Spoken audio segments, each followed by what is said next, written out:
विनीता ने मुस्कुराते हुए वंदना से कहा, वाह वंदना, तुमने तो मेरे मुंह की बात छीन ली। मैं भी यही सोच रही थी कि अब गोपाल को एक अच्छी नौकरी कर लेनी चाहिए। और मैं इस बारे में तुम्हारे बड़े भैया से भी बात करने वाली थी। आज हम खाने के वक्त उनसे बात कर लेंगे। वही गोपाल की अपने ही ऑफिस में एक अच्छी नौकरी लगवा देंगे। वंदना ने विनीता से कहा, थी ये तो अच्छी बात है।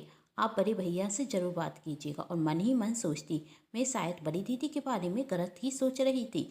उन्हें तो गोपाल की बहुत चिंता है। उन्होंने तो गोपाल की नौकरी के बारे में पहले से ही सोच कर रखा है। और विनीता मन में सोचती है, मैं भी देखती हूँ कि गोपाल नौकरी करता कैसे है। और विनीता शोभा के कमरे में जाकर गुस्से में कहती है, आजकल उस वंदना के कुछ ज़्यादा ही पंख निकलने लगे हैं। उसके पंख काटने होंगे। तब शोभा ने पूछा, क्यों, अब क्या कर दिया उस वंदना ने? विनीता ने कहा, कह रही है कि घर के काम करने के लिए हम तीनों देवरानी जेठानी है ना, तो गोपाल को नौकरी करने देनी चाहिए। तो आपने क्या कहा? शोभा ने पूछा। विनीता ने कहा, क्या कहती? मैंने नौकरी करने के लिए हाँ कहती। तब शोभा कहती, आपको क्या हो गया है? आजकल मैं देख रही हूँ उस वंदना की हर बात पर आप हाँ में हाँ कहती जा रही हैं।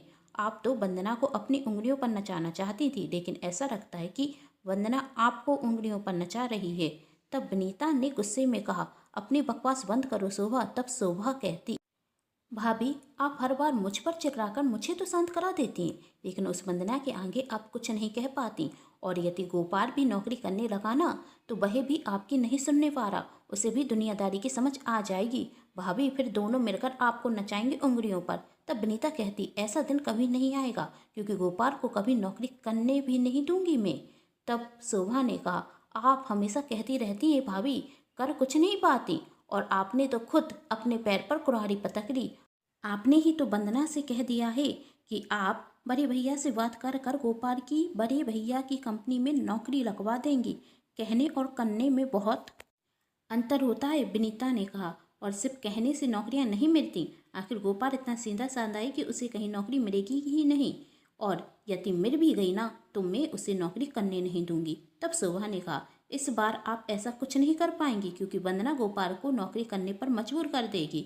तब विनीता गुस्से में शोभा से कहती, शोभा, तुम ना अब कुछ चाहता ही मेरे मचे रह रही हो। यह मत भूलो कि तुम जो ऐसो आराम की जिंदगी इस घर में जी रही हो, वह सब मेरी वजह से। इसलिए अब वंदना के गुणगान गाना बंद करो, और जो मैं कहती हूँ वही करो।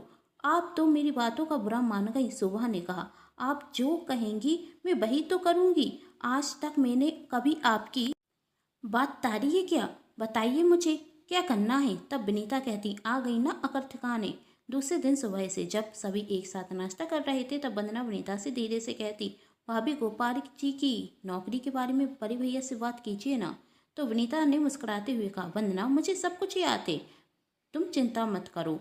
और वही सुधीर से कहती, सुनिए जी, वही मैं सोच रही थी कि अब गोपाल की शादी हो गई है, तो उसे अपने पैरों पर खड़ा हो जाना चाहिए। तो आप उसके लिए कोई अच्छी नौकरी क्यों नहीं ढूंढते, या आप अपनी ही कंपनी में नौकरी की बात गोपाल के लिए क्यों नहीं करते? सुधीर ने कहा, यह तो अच्छी बात है, मैं आज ही बॉस से इसके बारे में बात करूंगा। और शोभा अपने पति रोहन से कहती, आप भी अपनी कंपनी में बात कीजिए ना, कहीं गोपाल को वहीं नौकरी मिल जाए। तब रोहन वंदना से कहता, देखो वंदना, मैं तुम्हें कोई झूठी तरासा तो नहीं देना चाहता। मैं अपनी तरफ से पूरी कोशिश करूंगा, लेकिन मुझे नहीं लगता कि इस वक्त गोपाल को कोई नौकरी मिलेगी, क्योंकि मेरी कंपनी में तो अभी कोई वैकेंसी है ही नहीं। फिर भी कोशिश कर कर जरूर देखूंगा। कहकर सुधीर और रोहन वहां से चले जाते और वंदना शाम होने का इंतजार करती और भगवान से प्रार्थना करती कि गोपाल के लिए एक अच्छी नौकरी मिल जाए। और जब शाम को सुधीर और रोहन घर आते तो वंदना उनसे पूछती, आप दोनों ने गोपाल की नौकरी के लिए बात की? तब सुधीर ने कहा, वंदना, मैंने तो अपने बॉस से बात की, लेकिन उन्होंने साफ कह दिया अभी कोई वैकेंसी नहीं है। और रोहन ने कहा, यही हाल मेरा भी। मैंने तो तुम्हें सुबह ही कह दिया था कि कोई उम्मीद मत रखना। यही सुनकर वंदना उदास हो जाती। तब विनीता वंदना से कहती, वंदना, इतनी जल्दी उदास क्यों होती हो? भगवान जब एक रास्ता बंद करता है तो दूसरा रास्ता खोल देता है। हमारे गोपाल को कहीं अच्छी नौकरी मिल जाएगी। अब नौकरी है तो मिलने में वक्त तो लगेगा ही ना, और नौकरी मिलने में तो कभी कभी सालों लग जाते हैं। लेकिन मैं भगवान से प्रार्थना करूंगी कि गोपाल को जल्द से जल्द एक अच्छी नौकरी मिल जाए। इस तरह उदास होने से क्या फ़ायदा। अच्छा, अब तुम जाकर सबके लिए खाना लगा दो। वंदना जी दीदी कहकर वहाँ से चली जाती और सुबह विनीता मन ही मन बहुत खुश होती। शोभा विनीता से कहती, सच कहा था भाभी आपने, नौकरी इतनी जल्दी तो मिलने वाली नहीं है और इस गवार गोपाल को तो कोई नौकरी भी नहीं देगा। कहते हुए दोनों हंसने लगती। तभी विनीता ने कहा, शोभा धीरे से हंसो, कहीं हमारी देवरानी वंदना सुन ना ले। वरी आई थी गोपाल से नौकरी कराने के लिए, देख किस तरह काम कर रहा है। इसी तरह एक हफ्ता निकल जाता और एक हफ्ते में वंदना गोपाल की नौकरी के लिए बहुत कोशिश करती, लेकिन हर बार कोशिश व्यर्थ होती। गोपाल को कहीं नौकरी नहीं मिलती। एक दिन रमेश काका घर आते तो विनीता वंदना से कहती, वंदना तुम रमेश काका से क्यों नहीं कहती कि गोपाल के लिए एक अच्छी नौकरी देखें। इनकी तो बहुत जान पहचान है और इनकी बेटी का तो खुद बहुत बड़ा व्यवसाय है, वही गोपाल को नौकरी पर जरूर रख देंगे। क्यों काका जी, विनीता ने रमेश काका से कहा। रमेश काका ने कहा, वंदना बेटी, मैं तो रिटायर्ड हूँ, अब मैं तो व्यवसाय देखता नहीं हूँ, फिर भी मैं अपने बेटे से बात करूँगा, यदि कोई जगह होगी तो गोपाल को नौकरी मिल जाएगी। तो वंदना ने कहा, तो प्लीज़ काका जी, आप अपने बेटे से जल्दी बात कीजिएगा। रमेश काका हाँ कहकर वहाँ से चले जाते और दूसरे दिन वंदना ये सोचकर रमेश काका को फ़ोन करती कि अभी तक तो काका जी ने अपने बेटे से बात कर ली होगी गोपाल की नौकरी के लिए। और वही रमेश काका से पूछती, क्या हुआ काका जी, क्या गोपाल की नौकरी लगी। तो काका जी ने कहा, मैंने अपने बेटे से बात की थी, लेकिन उसने कहा कि आप पहले कहते तो मैं गोपाल को नौकरी पर जरूर रख लेता, लेकिन अभी मैंने 2 दिन पहले ही 2 व्यक्तियों को नौकरी पर रखा है, अभी तो मैं और किसी को नौकरी पर नहीं रख सकता। रमेश काका कहते हैं, तुम चिंता मत करो बेटी, मैं कहीं और कोशिश करता हूँ। तब वंदना ने कहा, जी काका जी, आप अपनी तरफ से कोशिश कीजिएगा, और कहकर वह फ़ोन रख देती। यहाँ वंदना उदास थी कि गोपाल की नौकरी नहीं रख रही है। तो वहाँ शोभा विनीता से कहती, भाभी कभी कभी मुझे आपकी बातें समझ में नहीं आती, आखिर आपको रमेश काका से क्या कहना था कि अपने बेटे से कहकर गोपाल की नौकरी रखवाते। अब रमेश काका तो गोपाल के हितैषी हैं, तो वही तो जरूर नौकरी रखवाएंगे ना। तब विनीता ने कहा, ऐसा कुछ नहीं होगा। आप इतने यकीन के साथ कैसे कह सकती हैं, शोभा ने पूछा। विनीता ने कहा, क्योंकि मैं जानती हूँ, मेरी अभी कुछ दिन पहले ही रमेश काका की बहू सुनीता से बात हुई थी, तो सुनीता ने मुझसे कहा कि उनके ऑफिस में कुछ वैकेंसी है, यदि तुम्हें गोपाल की नौकरी की बात करनी हो तो मैं इनसे कहकर कर सकती हूँ।